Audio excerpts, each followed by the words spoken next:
Thank you for tuning in to the World Builder's Anvil, episode 108, Michael's Triumphant Return. No. It says so right here. I mean, there was another thing, but I scratched it off and I wrote Michael's Triumphant Return in crayon. See? Look. It's yellow. Like What? your soul. No, my soul's black. You should know that by now. I know. All right. Episode 108, Philosophy First, Culture Building. They think, therefore they am. Don't know where to start building your fantasy world? Do you need more? Does it make sense? Forget any worries and become a crafter of imagination. This is the place that will help prime your mind. Now, it's time to heat up the forge, break out the mithril ingots and hammer. Welcome to the World Builder's Anvil. I'm your host, Jeffrey W. Ingram. Let's sup from the mug of Java and build. Okay, welcome back. As always, my name is Jeffrey W. Ingram. And as triumphantly once again, I am Michael Miller. He's very excited, and so is my wife. She was afraid she'd have to actually do this episode this week. Yeah, she wasn't interested in this topic.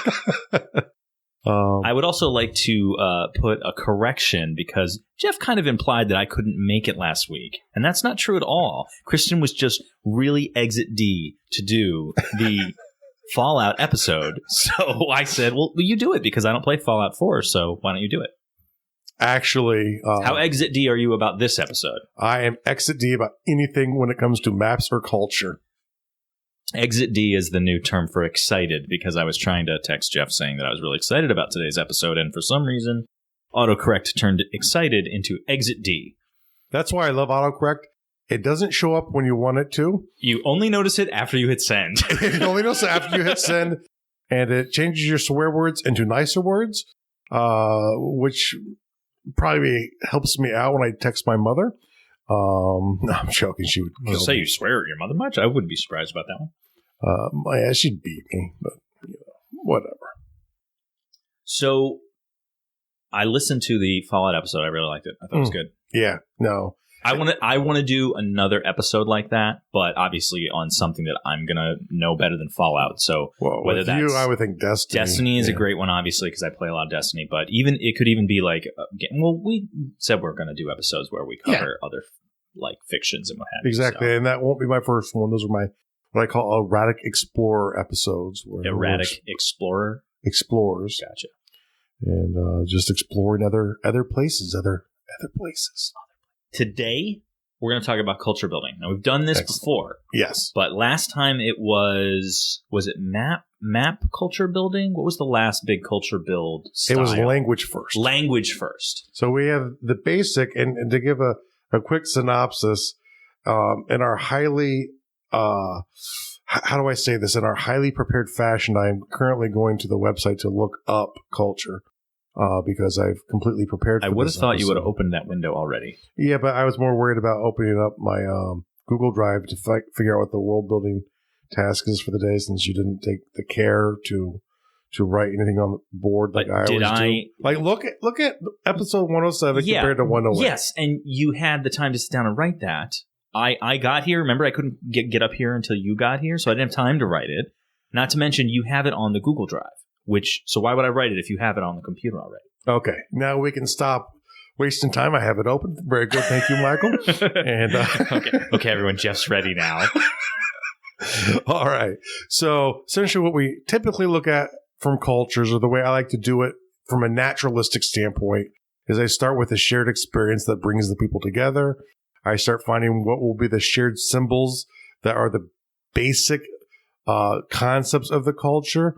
Then I moved into shared beliefs and norms, language, religion, common food, drink, and rituals, art, music, and dress.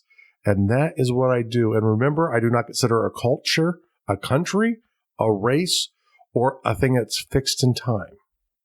It's a people. Yeah. Group of people. Yeah, exactly. So while all of those things should still be done, should definitely still be done. If you're going to make a culture, you need to go through and answer all those questions. You need to know all those things. The concept that I had thrown at Jeff and on the Google Drive, actually, I had written this up, is that you take a culture, the concept of building a culture, and start with a philosophy first. Now, this does not mean that it necessarily has to be that culture's philosophy. And the one that I threw out to Jeff as an example would be like the Borg, like the collective. Like Who? The Borg. Never heard of Star Trek? Don't know that one. Space Adventure? Space Not Journey? familiar. No? I'm a liar. I know you're a liar. You're a fiction writer. I lie. And you lie. The Borg, the philosophy behind the Borg, and this is not, I'm not speaking from the creationistic standpoint of someone who created the Borg or the Star Trek. I don't know. This is your perception. This is my perception. This might not be anything like what they thought of to create the Borg. Mm-hmm. But they said, okay, let's make it a hive mind. And their basic gist is they're just going to assimilate everything and take other people's in to make themselves bigger, stronger, so on and so forth. They're just going to dominate everything. So that's a philosophy, like full blown domination and no individualism. That's a philosophy that they've created in how this culture is going to work. Now, if you're going to start with a philosophy, like I said, it doesn't necessarily have to mean that the philosophy that you've created to build the culture is the culture's philosophy, but it could be. Well, I see what you're saying. So you might take like a philosophy. You're saying use an existing philosophy, or you can, or create one. I'm not saying it has to be an existing philosophy. But then why would you create a philosophy that is not the culture's to build the culture off of?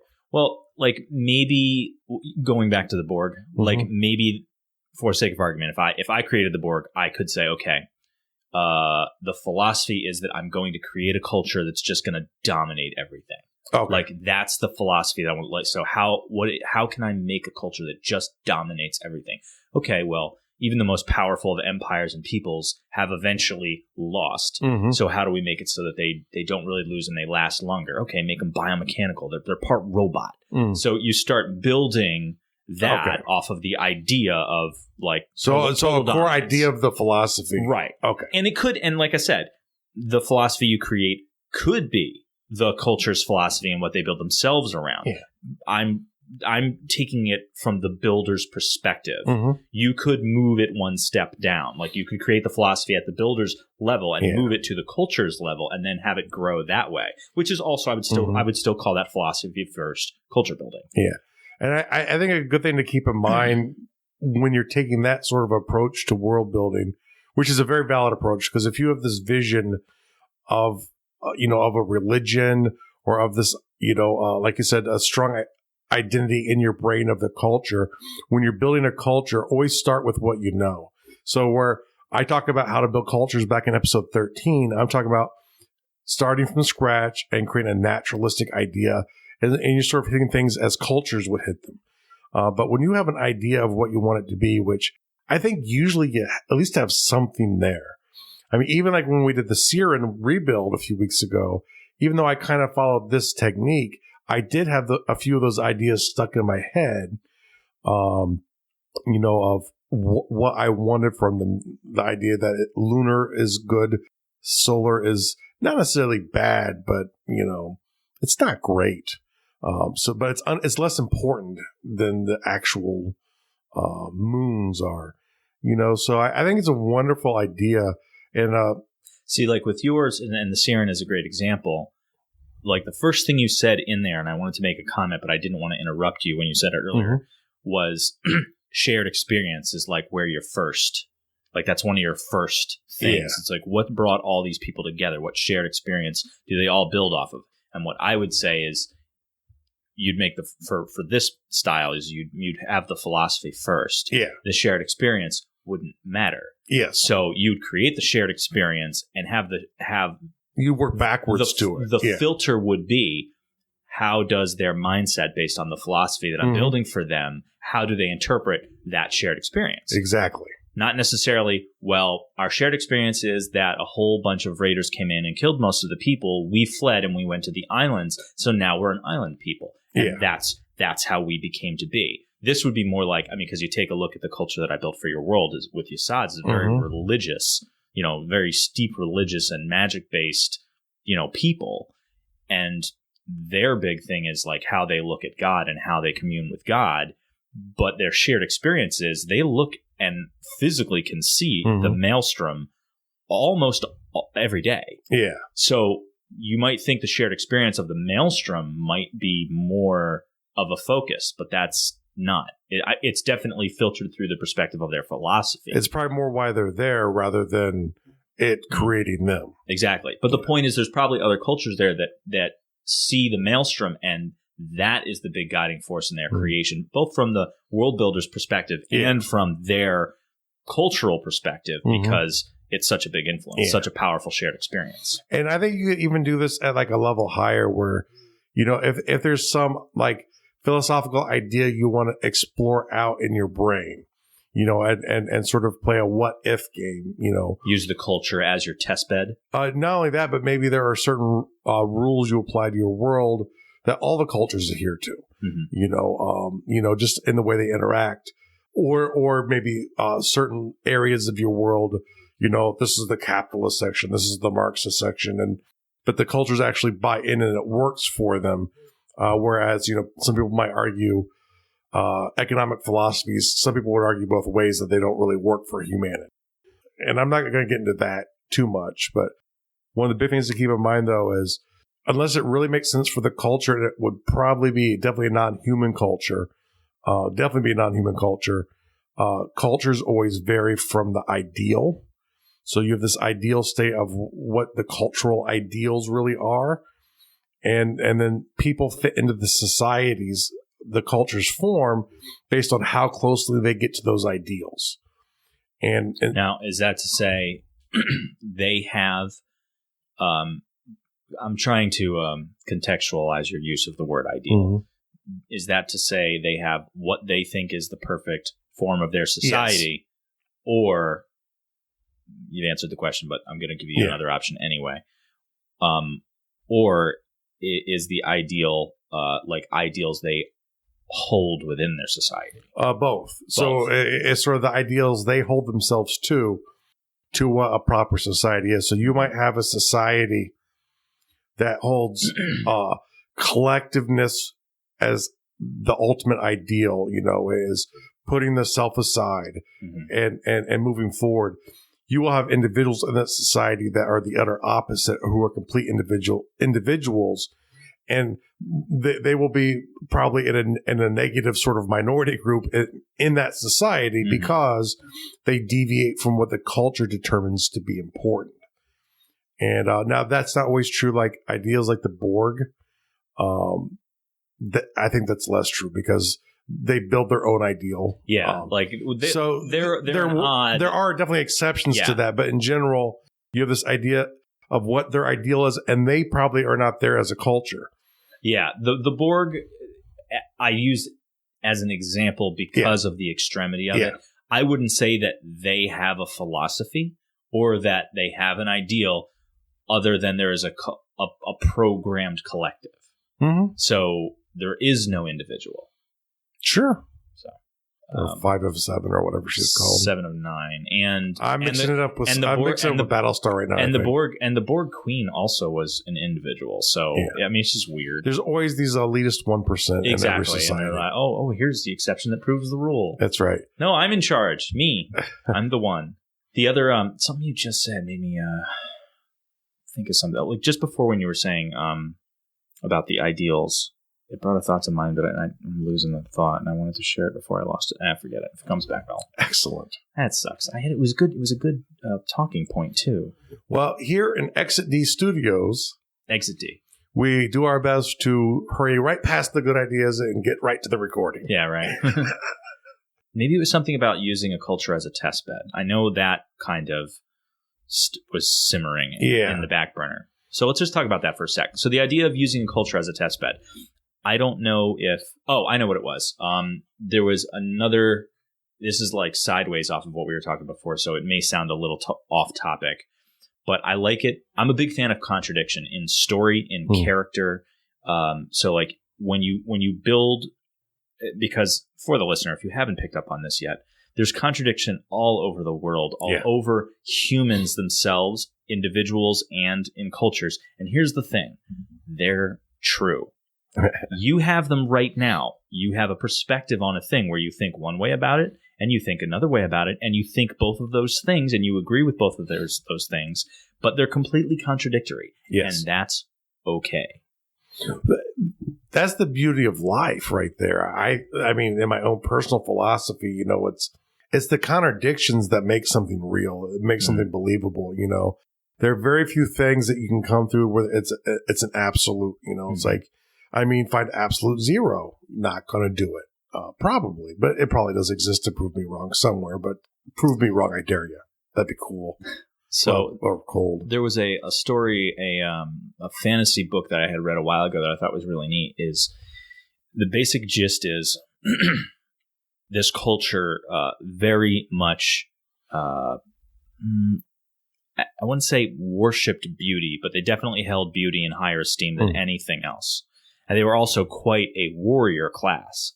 So it's like, okay, if you're a good-looking guy in this culture, then you were held in higher regard. But if you then got scarred because you're also a warrior, well, then it was okay. You would lose rank, you would lose station. Like it was really a big bad thing. And then, of course, all of the super higher ups, you know, the big poobahs in the tribe were very good looking men, and of course, beautiful women. Yeah. And our hero in the story gets marred in a battle, and he also has, as a sideways note, he also has a different philosophy about things, and he basically gets ostracized and exiled. Marred that bad, huh? Well, it's not that he was marred horrifically. If I remember correctly, this race had horns, and I think a piece of one of his horns got severed. And that's like a big bad thing. Oh, okay. So it's a big disgrace, and he was exiled. Well, what he finds out later, and what you as the reader find out at the same time as him, is like halfway through the book, like one of their high-end generals is chasing him down, and he finds out that he's wearing a glamour.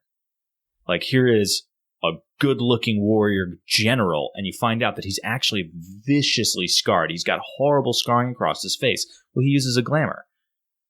And so does everybody else.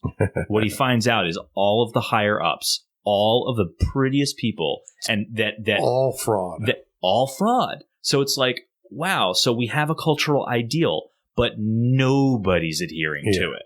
And he finds out that like their whole cultural philosophy is a sham. Yeah. So, I mean, in one thing, obviously, the book is also saying don't judge a book by its cover. Don't hold beauty. Except for the one you're reading. Don't hold beauty in too high regard, because we've all got our scars and our imperfections. But the bigger thing that I got out of it was the cultural aspect of it, is where they're putting all the stock in something that no one can uphold. And that's usually the truth. And it's one of the things whenever I build it, it's like, I have this idea of, you know, where the true north for the culture is, and that's kind of where I consider the ideal of the culture. Mm-hmm. The culture will never get there. So it's not a possible ideal. It's just a goal. Yeah. And people who are, you know, considered the heroes are the people who look like who are closer to that, who do great things, who are closer to that ideal than the actual real north. The true north is on the compass versus the perceived versus the magnetic north, I guess, which is you know where they actually point is not quite the same as actual north. Gotcha. You know, and those who come closer, that's the ones, you know, it's like George Washington. Why is he so important? Because he got closer, or at least was perceived to have been closer to the ideals than, you know, like, Aaron Burr, you know, who people don't like. So going back to what I was saying a minute ago, because I didn't complete the thought about the test bed, creating a test bed culture for the purposes of working a philosophy. You'd create a philosophy for the culture, build the culture, and use it as a test bed to either test the philosophy within your world or just see what happens. I'm sure you have experienced this, and I'm speaking directly to Jeff, but probably anyone who's ever done any story writing or character work when writing a story, where you create a character. You might originally intend for that character to do a given thing. So you've created a cool event, but you haven't written the story around the event, and you've created a character that you intend to be part of that event. And then you start writing the story, and you intend to get to that event. But as the story goes, what you realize is that while you know how to write it and you want it to go a certain way, your characters have hijacked the plot. Because you've made good characters and your characters are following the rules of their existence and they're following the things that they would do in given circumstances. And subsequently, that won't lead them to what you intended to happen to them. Like, you can't have a character who's like, chaotic evil, but you were going to write him into this lawful good move out of convenience, but then as the story went, it was no longer convenient for him to do said action. So why would he? Because he's chaotic evil. So you can't have him do it anymore. Yeah, but then I would say that's kind of the flaw of the storyteller for taking away the conditions to make the story happen. Or maybe that wasn't the story they were really writing. They just thought they were. Maybe, but my point is for the culture building, you can use the culture as a test bed. You can create a culture, drop them in your world, and see how their philosophy then deals with all of the things that you said earlier that you need to do about building a culture, like where do they live? What are the races are they dealing with? What big events are they going to have to deal with? Yeah. And use their philosophy as the guideline, as their guideline to have that push them or pull them in whatever direction they would go based on the philosophy. And hopefully they don't go extinct before the story you want to tell with them happens. Right. Well, this philosophy is going to send them off a cliff. Well, the funny thing is this made I think the seed for the idea of this episode came from when you were talking about the Siren guy, and they were talking about how good water is, but that they will not drink pure water. And I said, well, what about the guy? He's dehydrated. He's out in the woods. He hasn't had water for days, and he comes across water. He goes, well, if he's true north, to use your term, then he would not drink that water. He'd have to do something to it first. And I was like, yeah, but your natural instincts are you got to drink or you're going to die. So chances are he would drink it. Because he's shooting for the ideal, and he wouldn't necessarily be able to hold up true north, so he'd be at magnetic north. Because his instincts, everything that's his survival, evolution's a powerful thing, and it forces critters to survive, and that's where we end up with compromises in our morals, and that's probably where our morals come from too. One of the big things I really like with philosophy is religion specifically. But I think when you do this, I like the idea of either having, Mike's idea of just 1, 2, 3. I think it really helps whenever you're building a culture to do that. Mike. Have one. No, I was talking about the other guy. 1, 2, or 3 ideas sort of along with it. Things that will kind of help guide you along the way and make decisions for them. Because if you have nothing with you, as you're going through it, what you're going to find is you're creating a culture based off of your beliefs, which isn't necessarily wrong, but just understand that, if you have nothing taking an alien, like there was a very good thing I see. This is why I watch documentaries so much. And it got me thinking because this is something I had never even thought about before. And one of the big ideals in Aztec society was human sacrifice. They are expected to probably be the most machine-like culture ever at human sacrifice. The whole basis of the empire was to gather bodies to sacrifice. It's expected, at least at the time of this documentary, that I think they believe they averaged 50,000 a year or more. Yeah, just lots of human sacrifice. And so that's like hundreds a day. And yeah, it's insane. That's hundreds a day. And most of them they got were from the battlefield. And so they had these. They had that many other people around that they could get all these people? It was estimated, I believe, before the Spanish came or when they first arrived, that I believe that there was 20 million people in Mexico, or it's in the millions. Wow, I didn't realize it was quite that populated. Well, a couple of things, mainly reacting to smallpox in the Spanish. really wiped out huge swaths. And that's probably one of the reasons why America was so easy to take over, was because they didn't have the connection to the animals that the people in the West did. They had no immunities to a lot of the diseases that we were just carrying at that point. And so the percentage of death was much higher than the Black Death for native populations. And it was probably one of the reasons why many areas were very easy for the Spanish and the Portuguese and the English and French to colonize, because 90% of the people were dead, and which is unfortunate. And it was actually originally accidental, and there were a few occurrences of people doing it on purpose. But I mean, America was so clean from it that even when the Revolutionary War started again, when the British came over in their ships to reinvade Manhattan, a lot of the American colonists started getting smallpox and had issues with smallpox because they were losing a lot of their built up immunities from their ancestors from living in America, which was just a lot cleaner from the disease. So it's just weird how that kind of stuff works. You don't think about it. But there's a group of Aztec warriors were called the Eagle Warriors. And these guys were sort of the top notch of the warrior class. I believe this is one of those shows I was talking about, like Special Ops of the Ancient World or something like that. It was very cool, some of the groups they had, because some of them I hadn't heard of. Other ones I did, but they were taking it from the philosophy of the asynchronous style of warfare normally. But with the Eagle Warriors, it wasn't that. And it described the reason their weapons were the way they were was you build up status as a warrior in the Aztec Empire by capturing people, not by killing them. And so a lot of their moves, a lot of their fighting was meant to disable a person on the battlefield and keep them alive. The more people you could bring in, the more status you had. And and then if you over time, the warriors with the best status were brought into the Eagle Warrior sort of enclave group.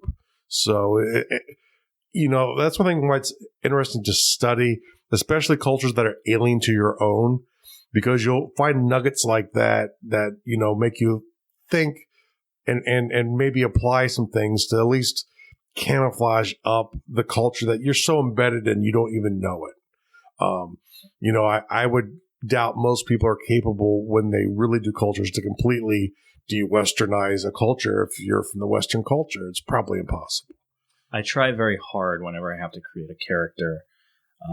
Certainly, I mean, it's been a while since I've done any tabletop, but certainly when I did tabletop, I would purposefully, and do you know what did it actually? It was your Scavengers campaign. Or Nate's Scavengers campaign. Nate's Scavengers campaign. But you were in it. It was the one we did together. Was that the one where I was the cat guy?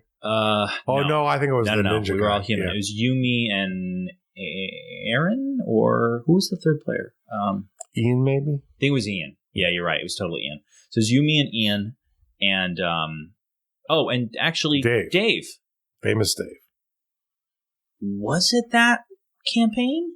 It was the one where we were all orphans together. Because there was two. There was one at my house. The one at your house is the one I'm talking about. Yeah. So because I thought it was just the three of us. It might have just been me. It was the second campaign, because the first one was very much. That's where I was putting the cat guy. That's where you were the cat guy. Yeah. Well, anyway, so for the second campaign, I had inadvertently created a character that was almost just like me. Yeah. And at that point, I had created. I can't even imagine how many tabletop game characters I've created and played. And at that point in time, because that was like the tail end of like my peak of playing, where I had just played tons and tons and tons of different tabletop games. So I'd gone through character creation tons of times. And it wasn't until after our second or third session that I realized this character is way too easy to play. Like I'm not going to get a lot of character stretching from my own personality with this character. So I had the GM change the character dramatically. I said, this is actually what I said. And for those of the listeners that are friends of ours that know Nate, I said to Nate, do to this character what you would do if there would be no repercussions for your actions. And he said, you really want me to do that? And I was like, yes, I do. And he did something horrible to the character, and then that changed the course of the character's personality and actions, and subsequently the storyline too. And that's what I tried to consider whenever I make a character for myself, and certainly if I'm going to make if I'm going to make a culture or a family, a story, a small group of people, I don't want to make me. Yeah. I want to make something that makes me think. So for me to do that, I have to make it different than me, harder than me, challenging to consider their philosophy. So when I made Yasad and subsequently his culture, drastically different than me. Now, obviously, there's big aspects of the Yasad that are very much like me. But just like what you're saying, you can't remove all the dying coming back to life part. Yeah. Well, no. But when you say how do you de-Westernize when you're a Westerner? Like you know, you take the boy out of the suburbs, but you can't take the suburbs out of the boy. So same sort of thing. There's definitely aspects of his character and of his upbringing that are familiar to me, but obviously the extremity with which things occurred was me trying to make it different. It was me trying to change it. And there was a philosophy aspect built into that character because there was not a very me mentality to the character. So excellent. And that was it. And you usually did a pretty good job making characters. From a game master standpoint, sometimes you get frustrated with people who always create maximized, min-max kind of characters. Johnny Action Star. That's right. You know, and where I get those once in a while, and I even occasionally build those, because I think actually in the game you talk about, I completely had a little Action Star build. You know, usually... But that character's fun to play every once in a while. Yeah, so. Exactly. And I have no issues with people doing that, but if like they play with me 1,000 times... It shouldn't be your character every time. You know, or just, you know, come up with one name and go and name them, you know, Fred 2, Fred 3, Fred 4, you know, I mean, at least do that and be more honest with everyone. But, you know, it's like, I usually like to explore themes. I usually, you know, when I build cultures, I usually like to explore themes that are close to, but deviant from people's expectations. Because I always think the world is not what we think it is. We perceive it in a way, and it might even be close, but we're always wrong. Because I'm Mr. Negative Pants, I guess. So, you know, it's like the idea of, and you ran into halflings in my world. Say that again? Halflings in my world. Halflings, yes. Yes. You know, and they're short, and for them, that's basically the only real connection between what people normally think of as halflings. For me, that was one instance where I took a name people were expecting, and then when they meet this group, it blows the expectations because it's not what they expect. And they were similar height, but that was about it. See, I like what you did with goblins. Goblins? Your goblins are like my favorite. They're well, I will say this actually. In the Magic the Gathering books, their goblins are super fun. Yeah. Your goblins are terrifying, and in a way that goblins aren't normally. Yeah. Like I like the way goblins work in your world. Yes. Goblins, dwarfs almost look exactly what people think of as a stereotypical dwarf, except things people don't know about the culture that would blow their mind. It's a matriarchal culture. You know, it's like the joke, why do you never see a female dwarf? You know, especially in Token, you know, there's no such thing. So I took that to the extreme where, because they're too valuable, you would never send these people out into the waste, you know, and to deal with, you know, scum from other races. These are the important people who run stuff. That's why. You know, so I sort of took that deviant approach as one of the, you know, the philosophy behind the culture that some of my dwarfs had. So, you know, that's the thing I like to do. You know, it's I like things to almost feel comfortable, you know, and like almost too comfortable. Almost feel familiar? Yeah, yeah. You know, as an, this is that kind of thing again. But then as you get through, it's not really. Yeah. And your reasonings behind it are always different. And the further you get into it, the more deviant it's going to become from what you expected at the beginning. So that's always a fun discovery. Yeah. Yes. So, I feel good about this. Yeah. Do you want to just get on to the task of the day? Sure. What the heck episode is this? You did a poor job preparing. Says the guy reading the page that I probably wrote. This is actually just the phrase that you wrote. Page. I wrote page. Actually, it's not a whole page. It's a whole page. Stop lying. I'm a fiction writer. I lie. Okay. This one is build a new culture from the philosophy first stance. Sounds like a shocking thing. I was going to say that one. They probably didn't see that one coming. Usually our world building tasks are so deviant from the topics. Yeah, usually. That it's important that I read them. So the distinction, I know I've said it once or twice already. The distinction I want you to have in mind when you go to use this method is one of two. Either one, come up with a philosophy as the world builder and use that philosophy to create the culture. Yeah. Or create a philosophy that the culture lives by and create the culture from there. And I think one of the important things, too, which we brought up in building the language first culture is really keep in mind, too, that you're going to have, this event would maybe cause this philosophy. Don't be afraid to have a little notepad with you and just jot that down.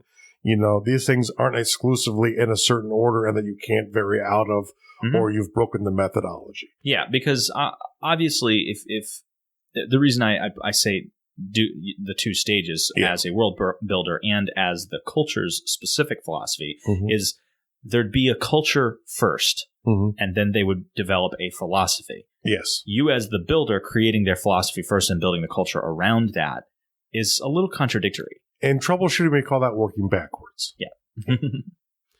But it works when it's something you want to play with. And I think that's a great exercise, even if you don't plan to use a culture. It's a great way to exercise your mind. It really is. And also, don't forget the concept of doing it as a test bed. If you want to create this culture that maybe you'll never use in your world, create them anyway. Put them in your world and write a short story or even just a paragraph or two just to see how they would or could not fit into your world. Maybe you create this peaceful tree-hugging, culture based on some happy, peaceful, philosophy, and you have a big warring nation that you drop them in, then you just get annihilated immediately. You know what I mean? Awesome. Which, of course, I knew you would like that. Yeah, well, actually, the face I was making in that he was getting worried about there was because I was reading his real world task. What is my real? What did I write down for the real? Choose and live by a life philosophy. Oh, come on. Choose and live by a life philosophy. I thought you'd really like that because you, as per, I wish I could remember the episode number, the reason we didn't post during Christmas or New Year's was because you said something to that effect. That was inspired by your words because you said, God. I'm a man of, I don't know how you said it, a man of you were taking a stand on something. I have no idea what I said. Do you remember this though? I know what you're talking about. Okay. Yeah. Because you said, I believe it should be a time of break and a time to be with family, so we're purposefully not posting an episode this week. So I was like, that's a life philosophy. So it is, but it still says kind of lame to say it. Well, I'm saying, come up with if you don't have a life philosophy, come up with something. And it could be something as simple like for me, I always try to maintain, and this is something that I chose for my life a while ago. I don't feel that I was always this way. I always try to maintain, first and foremost, which is to say I will remind myself when I have an instinctual reaction, because my instinctual reaction is first and foremost. Yeah. Me taking a moment to think about it, I always try to consider applying compassion and understanding to whatever circumstance I'm dealing with.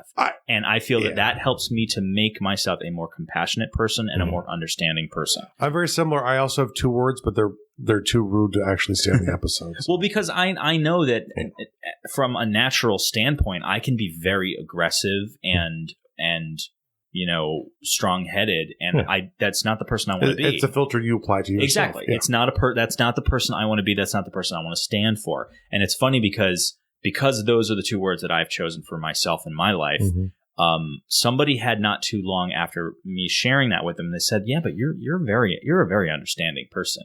So apparently, that's always been a little bit in me, and now it's just become a very conscious choosing. Being a skill and caring to empathize with people when you understand where they're coming from are two different things. I can perhaps be an understanding person, but be an evil jerk and actually use that against you. Of course. Where you're obviously not choosing to do it. I'm not choosing. And that's not what people usually say, what they mean when they say that. Like I try to remember to give people the benefit of the doubt and know that no matter what's going on, you probably don't know the other person's story, and there's always a story. And here is a bonus exercise for the crowd out there. If someone wants to develop an actual real-life philosophy and call it Exit D, please share it with us at the show, and we'll make sure to start trying to force people to live by Exit D. Yeah. We do have to kind of caveat that, though, because Exit D should be a philosophy that is surrounded by exuberance and joy at future.